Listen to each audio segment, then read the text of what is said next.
할렐루야. 오늘의 말씀은 시편 23편 4절로 6절 말씀. 목자이신 여호와의 하나님, 여호와 하나님 두 번째 시간으로 함께 은혜를 나누고자 합니다. 지난 8월에는 오늘 본문의 말씀 앞에 1절, 3절 말씀을 중심으로 목자이신 여호와 하나님 첫 번째 시간을 함께 나누었어요. 시편 23편은 우리에게 가장 잘 알려져 있는 말씀이에요. 가장 알려져 있는 시인으로 대표적인 다윗의 대표적인 시예요. 그래서 1절로 3절의 말씀은 우리의 부족함을 공급하시는 하나님이에요. 그래서 부족함을 공급하시는 하나님이신데 3절에서는 뭐라고 되어 있냐면 부족함이 없도다. 이렇게 찬양을 해요. 부족함이 없도다. 그런데 그 부족함의 의미는 영어로 말하면 I shall not be want. 필요하지만 세상적인 그 스펙은 부족할 수 있으나 하나님이 주시는 은혜로 하나님이 주시는 믿음으로 충만해져서 더 이상 필요한 것이 없다라고 고백하는 거예요. I shall not be want. 우리가 많은 것을 먹고 나면 그 뒤에 여러분들이 좋아하는 술이 와도 술을 마실 수가 없게 돼요. 술배는 따로 있나요? 술은 또 들어가나요? 어쨌든 아무리 좋은 것이 있어도 배가 부르고 나면 더 먹고 싶어도 더 먹을 수 없는 그런 상태. 이게 I shall not be want 이런 의미고, 그리고 두 번째로 우리를 하나님이 인도하시는데, 목자이신 하나님이 우리를 인도하시는데 인도하시는 그 종착역은 어디냐면 푸른 풀밭이에요. 쉴 만한 물가예요. 이 두 가지 방향으로 하나님이 우리를 이끄시는 거예요. 아멘. 아멘. 아멘. 그리고 세 번째로는 푸른 풀밭, 쉴 만한 물가로 인도하신 그 목적은 무엇이냐면 우리의 영혼을 구원해 주시기 위해서예요. 우리의 영혼을 소생케 하시기 위한 거예요. 그래서 결국 우리 모두를 의의 길로, 그래서 우리의 영혼을 구원해 주시는 그 길로 인도하시는 것임을 믿으시기 바랍니다. 이게 3절의 말씀이에요. 푸른 초장에 쉴 만한 물가로 인도하신다. 이건 2절이에요. I shall not be want. 이게 1절이에요. 자, 1, 2, 3절은 평안하고 참 어떻게 보면 러블리한데 말씀이. 그런데 이제 우리가 오늘 살펴보게 될 본문의 말씀은 전혀 다른 상황으로 반전되어짐을 볼 수가 있어요. 자, 4절 다시 한번 읽어볼까요? 4절 시작. 내가 사망의 음침한 골짜기로 다닐지라도 해를 두려워하지 않을 것은 주께서 나와 함께 하심이라. 주의 지팡이와 막대기가 나를 안위하시나이다. 이 4절에 보면 1, 2, 3절과 달리 암담한 말씀들이 나열되어 있어요. 사망, 그 다음에 죽음, 골짜기, 해, 두려움, 이런 것으로 나열되어 있어요.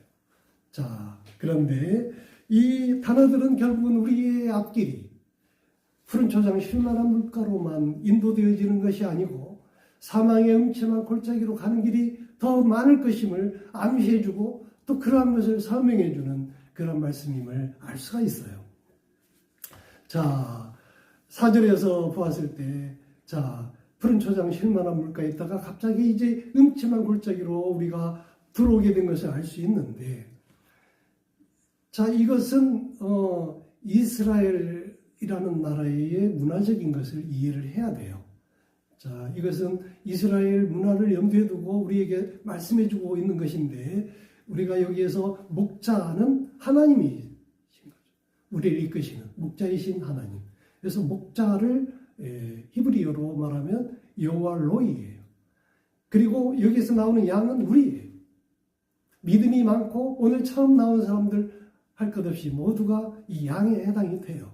양의 속성은 가장 약하고 나약하고 보잘것없고 힘이 없는, 그래서 맹수의 공격에 아무런 대응도 할 수 없는 그런 존재예요. 그리고 5m 이상을 볼 수가 없는 그런 존재가 양이에요. 그래서 앞에서 낭떠러지에서 떨어져서 죽고도 그걸 모르고 따라가서 같이 죽는, 그래서 터키에서 500여 마리의 양들이 한꺼번에 몰살당한 그런 내용들을 지난 시간에 제가 얘기를 했어요. 그런 양들이 이제 우리인 것이죠. 자, 그런 양들을 이끌고 가는 목자들은 그 양을 치기 위해서 이스라엘이라는 나라의 특수한 문화를 함께 이제 살펴보는 건데, 이스라엘은 두 가지 시기가 있어요. 그래서 겨울에서부터 봄까지는 비가 제법 있고, 그래서 풀들이 잘 자라는 시기. 그래서 양들을 치는 목자들은 멀리 갈 필요가 없어요. 아침에 울타리 문을 열어주면 그들이 이제 목초지로 달려가서 거기에서 마음껏 먹고, 그리고 이제 배부르면 해가 지면 다시 또 들어와요. 그러면 울타리 문을 닫고, 이게 이제 전반기. 이때는 이 양들이 포동포동 살이 찌는 거죠. 살만 쪄요. 그래서 넘어지면 일어나지를 못해요. 그래서 우리 인간들도 역류성 식도염이라는 게 있잖아요. 하듯이 애들도 잘 먹고 포동포동 살이 찐 상태에서 넘어지게 되면 일어나지를 못해요. 몸이 둥글어가지고 일어나지를 못하고 바둥거리다가 셔터리잖아요. 다리를 딛고 일어설 수가 없어요. 그러다가 그런 역류성 식도염 증상이 와가지고 그 세균에 그들의 내장이 감염이 되어져서 넘어지게 되면 죽어요. 그래서 목자가 이렇게 세워주지 않으면 죽어요. 그리고 온갖 때 오물들로 그 무성하게 자란 털들이 이제 어마어마하게 무게가 나가는, 그래서 잘 넘어져요. 자, 그런 상태, 나약하고 병들어 갈 수 있는 그런 상태가 이제 이때고, 그리고 이제 늦은 봄이 되어지면 비가 오지 않게 되고, 따라서 풀들이 자라지를 않게 돼요. 그리고 이제 주변에 있는 풀들을 다 뜯어먹고 나면 더 이상 먹을 것이 없어요. 나중에 이 양들은 흙을 파먹어요. 그렇게 되었을 때 목자가 이제 이 양들을 이끌고 어서 와요. 우리 반주자 오셨네. 우리 반주자님은 제일 앞으로 오셔요. 그래서 그 양들을 이끌고 이제 목초지를 향해서 먼 길을 떠나야 돼요. 제가 이제 주보에다가도 그 두 가지 사진을 올려놨습니다만, 이스라엘이라는 나라는 대부분이 광야예요. 험한 산길이에요. 그래서 목초지를 찾기 위해서는, 작은 목초지가 아니고 많은 양들을 먹게 하기 위해서는 먼 길을 떠나야 되는데, 그런 광야길을 가려다 보니 오늘 본문의 말씀처럼 사망의 음침한 골짜기를 건너갈 수밖에 없어요. 자, 그래서 이 사망의 음침한 골짜기는 어떤 것을 의미하냐면, 가파른 길을 내서 좁은 길을 양들을 이끌고 가야 돼요. 어떤 경우는 협곡을 만나게 되는데, 이 협곡은 이제 사진에 보면 저 아래 검게 나와 있는 그쪽 부위인데, 그런 돌로 된 그런 낭떠러지, 심한 경우는 450m나 되는 그런 높이의 협곡을 겨우 2m 정도의 사람만 다닐 만한 그 길을 양을 데리고 가는 거예요. 양을 데리고. 그러니까 양들은 그런 걸 알지도 못해요. 그냥 앞에 목자가 가면 그 목자를 따라서 첫 번째 양, 두 번째 양이 계속 따라만 가는 거예요. 그런데 그 협곡은, 이 음침한 그 골짜기 길은 비가 오면 웅덩이가 3m, 4m, 심지어는 5m까지도 깊게 파이게 돼요.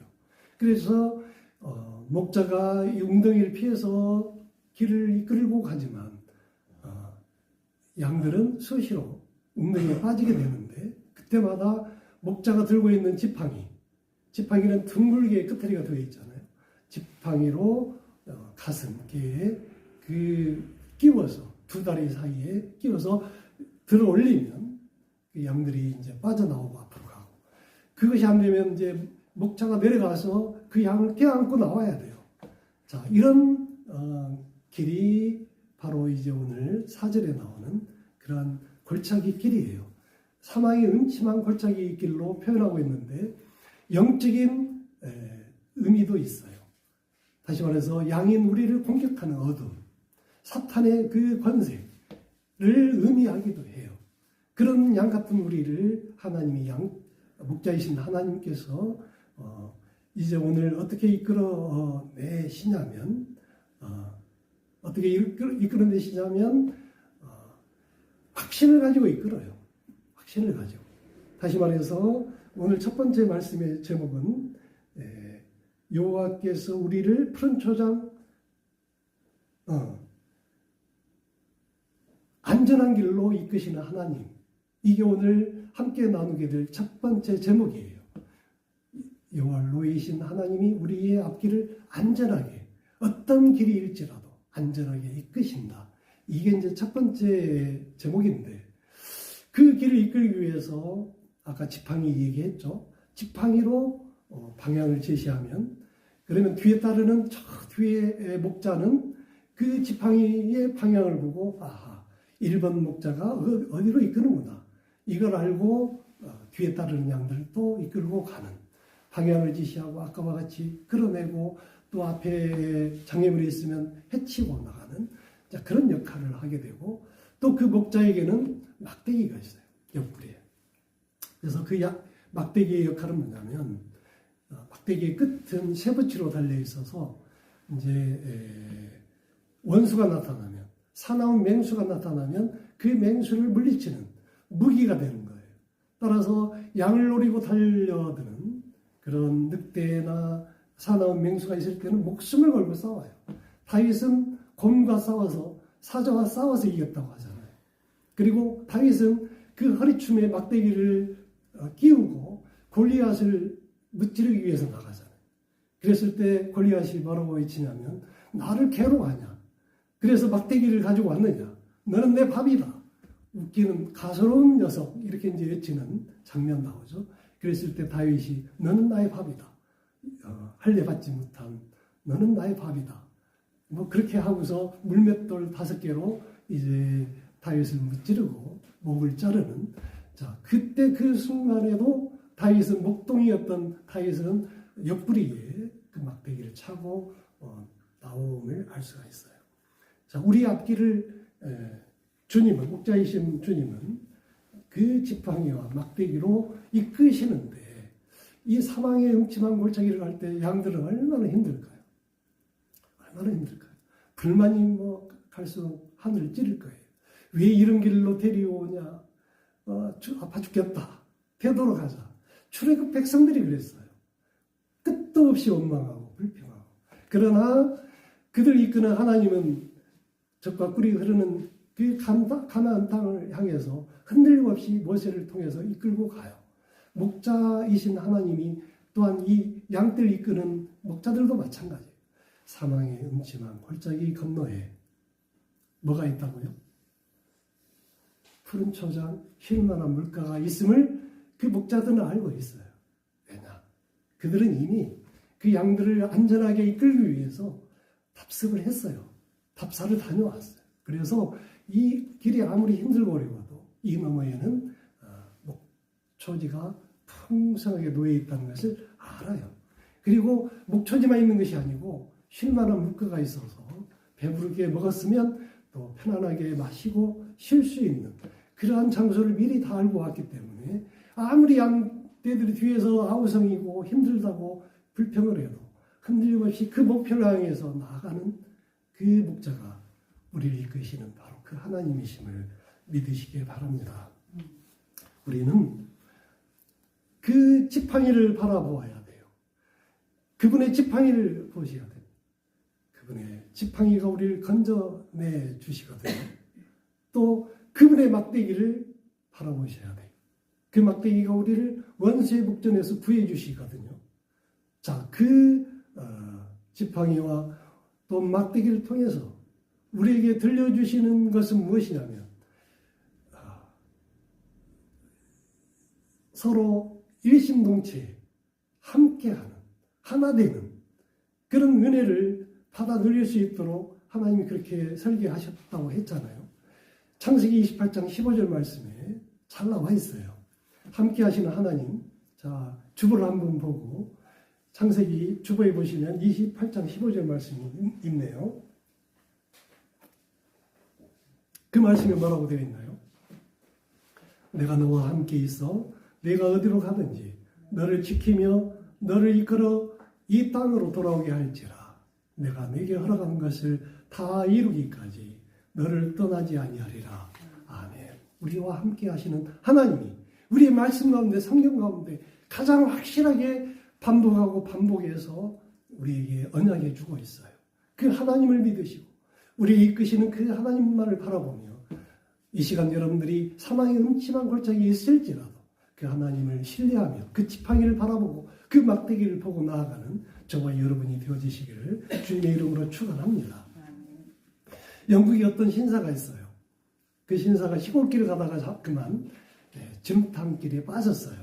그 자동차, 옛날 그 자동차는 깊은 그 진흙길에 잘 빠지잖아요. 그래서 난감한 나머지 그 신사가 이제 인근에 있는 농가로 가서 도움을 청합니다. 그 인근에 있는 농가에 갔더니 나이 드신 연로하신 분이 한 분이 계셔요. 그리고 그분에게는 비루먹은 좀 표현이 그런데 아주 그 살이 많이 빠진 그런 노새 한 마리가 있는데 도움을 요청했더니 흔쾌히 그 어르신이 걱정하지 마라. 내가 그 차를 끌어내줄 수 있다. 그리고 이 노새를 잃고 데리고 와서 자동차하고 끈을 다 있습니다. 그리고 그 신사에게 말하는 거예요.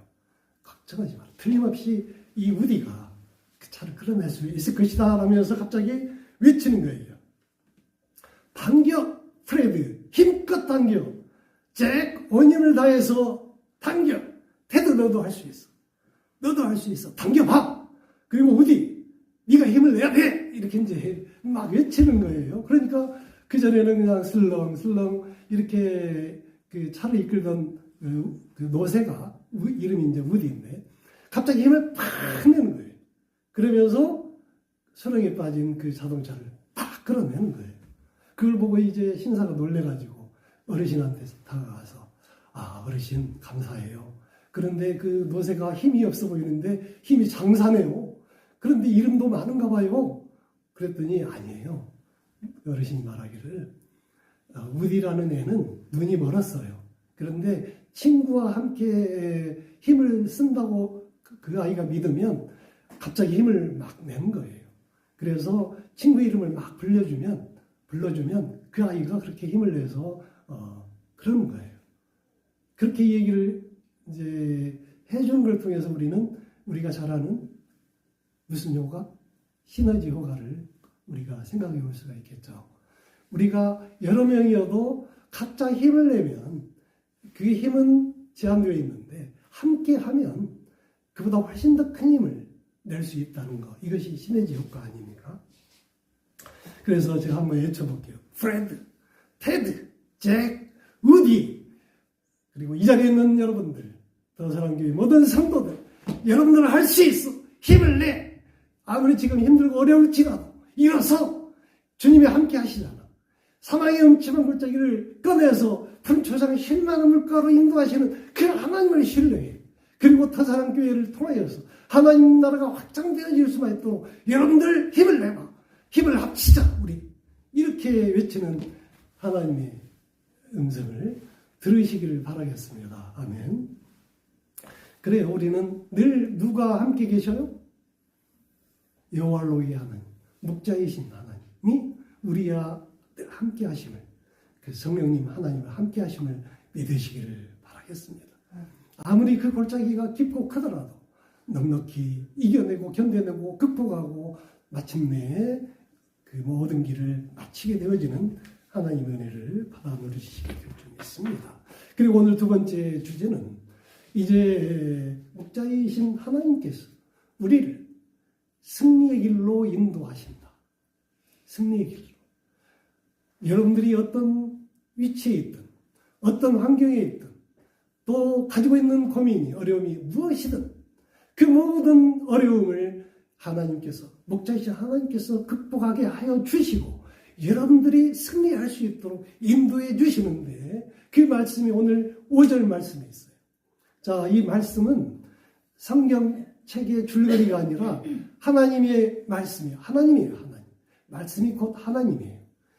제가 그때 우리 성도에게도 얘기했는데 영원한 것은 세 가지가 있어요. 하나님, 그리고 말씀, 또 생명이신 예수님. 아멘. 그 말씀은 소설책의 줄거리가 아니라니까요. 하나님의 음성으로 여러분들에게 지금 현재 얘기하고 있는 거예요.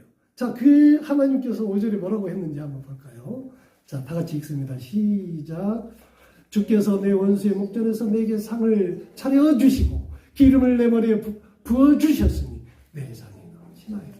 아멘. 그 말씀이 내 말씀이다라고 생각되어지면 아멘 해야 돼요. 그러면 그것이 글자가 아니고 하나님의 음성으로 나에게 꽂혀요. 자, 양들이 목자가 이끌어 주시니까 막 따라왔어. 그냥 불만이 하늘을 찔러. 그러지만 겨우 참고, 그리고 그 길을 넘어오면서 먹을 것도 없어. 음침한 골짜기에 먹을 것이 뭐가 있겠어요. 그게 하루 이틀도 아니고 수일간 굶어 죽을 뻔한 상태에서 그래도 따라가 보자. 막 일을 가면서 따라 나왔는데, 그리고 이제 드디어 그 골짜기를 벗어났는데, 벗어나자마자 그런 쉴만한 물과 푸른 초장이 있는 것이 아니고 누가 있어요 지금? 적들이, 원수들이 앞에서 다 치르치고 있는 거예요. 우리를 잡아가기 위해서, 우리를 죽이기 위해서, 우리를 그냥 더 심한 어둠의 골짜기로 빠뜨리기 위해서 원수들이 다 치르치고 있는 거예요. 그런데 그 순간 힘없고 배고프고 아무 싸울 그 여력이 없는 그 양들 앞에 하나님이 무엇을 차려주셔요? 상을 차려주셔요. 상을. 할렐루야. 상을 차려주시는데 이 상의 의미는 뭐냐면 하나님이 보호하시겠다는 약속이에요. 또 끝까지 복을 내려주시겠다라고 하는 하나님의 축복이에요. 그리고 이 상은 또 무엇을 의미하냐면 신뢰와 평안을 의미해요. 저는 이 말씀을 통해서 너무나 많은 은혜를 받은 적이 많아요. 정말 그 직장 생활하는 사람들 흔히 겪고 있는 그런 어려움이 있는데 우리는 성령 말씀으로 살려고 하니 세상 사람들처럼 함부로 사람들을 대하지 못해요. 화를 내지도 못하고 욕을 하지도 못하고 때로는 참아야 돼요. 그리고 용서해 줘야 돼요. 하루에도 7번씩 70번씩이나 용서를 해줘야 되는 그 예수님의 말씀을 믿고 실천하려고 무던히 노력을 해요. 그리고 예수님 사랑을 전하려고 무던히 애를 써요.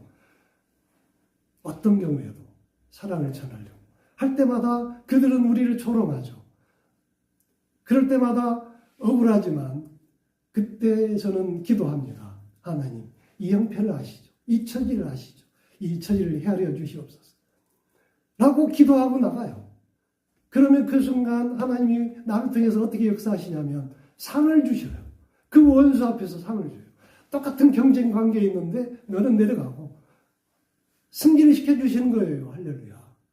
또 그런 또 비슷한 상황이 와가지고 억울해서 하늘을 찌를 상황에서 내가 해결하려고 하면 그 악순환은 계속돼요. 그 상대방하고의 그 대결의 상황은 갈수록 더 심해져요. 갈수록 더 사망의 음침한 골짜기에 빠져드는 걸 느낄 수 있어요. 그러나 모든 것을 하나님께 맡기고 나아가면 모든 것을 하나님이 처리해 주시고 그 원수 앞에서 상을 주시는 걸 느낀다니까요. 그 친구는 엄청난 이제 고난에 빠지게 되고 그 직장 안에서 이루어지는 뭐 고난이라고 하면 뻔하잖아요. 그런데 그 원수가 듣는 책상머리 앞에서 상사가 칭찬해주고 자네가 최고네. 자네가 이걸 하소. 자네 아니면 안 되겠네. 이 말은 그 원수들을 다 한꺼번에 말로 한마디로 짓눌러 버린 거예요. 아하, 하나님은 바로 승리케 하신 하나님이시구나. 그때 느끼는 스릴, 쾌감은요, 말로 표현할 수가 없어요. 버작것 없을지라도.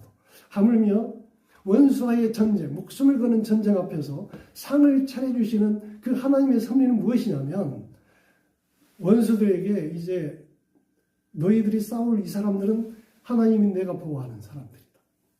너희들은 이들이 배부르게 먹을 동안에, 쉴 동안에 절대로 가까이 올 수가 없다.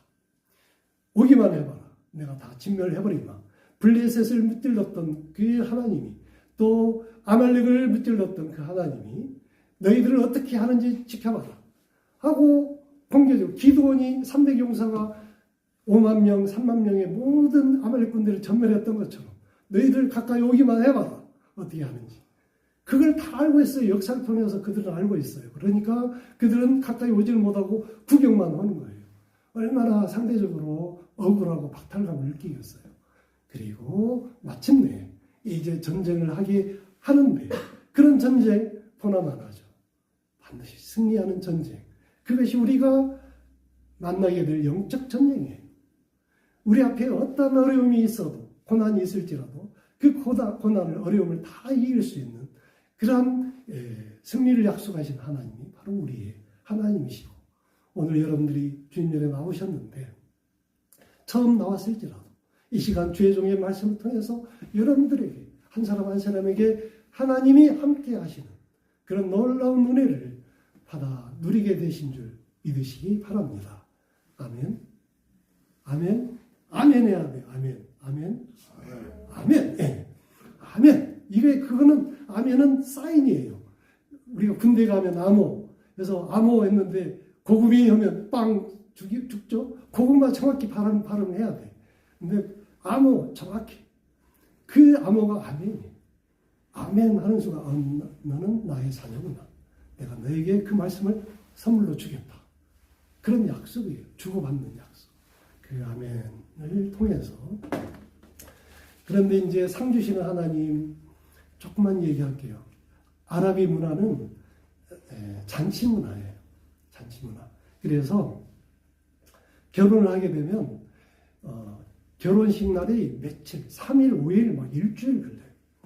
그리고 어떤 경우는 미리 잔치를 또 해요. 2번, 3번, 4번. 그래서 조지 람사라고 하시는 분이 아랍의 문화를 어떻게 우리에게 설명해 주고 있느냐면, 아랍 사람들은, 그러니까 이제 아랍권, 그러니까 이스라엘도 그쪽 문화권이니까요. 근데 이들에게는 그들의 명성은 재산의 많고 적음이 아니에요. 그들의 명성은 무엇에 의해서 좌우가 되냐면 손님들에게 베푼 호의, 그러니까 잔치상을 보고 평가를 하는 거죠. 자, 그런데 지난 7월 달에 우연히 해외 토픽을 보니까 아시아의 최고 부자라고 하시는 분이 그 아들 결혼식에 무려 2070억을 썼더라고요. 70억도 어마어마한데, 7억도 어마어마한데 2천억 거기에다 보태서 70억. 얼마나 거창하게 했는지, 대접했는지, 얼마나 많은 사람들이 오고 갈 수 있도록 했는지 알 수 있을 거예요. 그러니까 우리가 열처녀 등불 비유하잖아요. 어떤 5처녀는 등불이 부족해서, 기름이 부족해서 기름 채우러 갔다가 이제 신랑이 오니 문을 닫아버리는 거예요. 자, 그런데 결혼식 때 신랑이 언제 오냐면 우리처럼 미리 시간이 정해져 있지 않아요. 일주일 동안 잔치가 벌어지면 일주일 동안 안에, 일주일 잔치 기간만 알려줘요. 근데 일주일 기간 안에 신랑이 언제 오게 되냐면 신랑의 아버지가 야, 가자! 신랑을 데리고 야, 가자! 하고 데리고 가면 그때가 이제 결혼식이 되는 거예요. 대체적으로 밤 시간, 밤 이제 깊어지기 전에 한참 잔치가 무르익어 가고 취하기 일보 직전, 취해버리면 이게 개판이 되니까 취하기 전에 이제 신랑의 손을 잡고 아버지가 딱 나타나면 짠짜잔 빰빠빠빰 하면서 이제 빰빠레 울리면서 결혼식이 울려요. 그리고 그렇게 해서 끝나요. 그러니까 예수님이 재림하실 때 그때 그처럼 오신다 이 말이에요. 도둑처럼 오시는데 신랑처럼 나타나시게 되는데 언제 올 줄 모르니 깨어서 기름을 준비해라. 기름이 뭐냐면 이제 믿음이고 또 성령이고 뭐 등등 기름이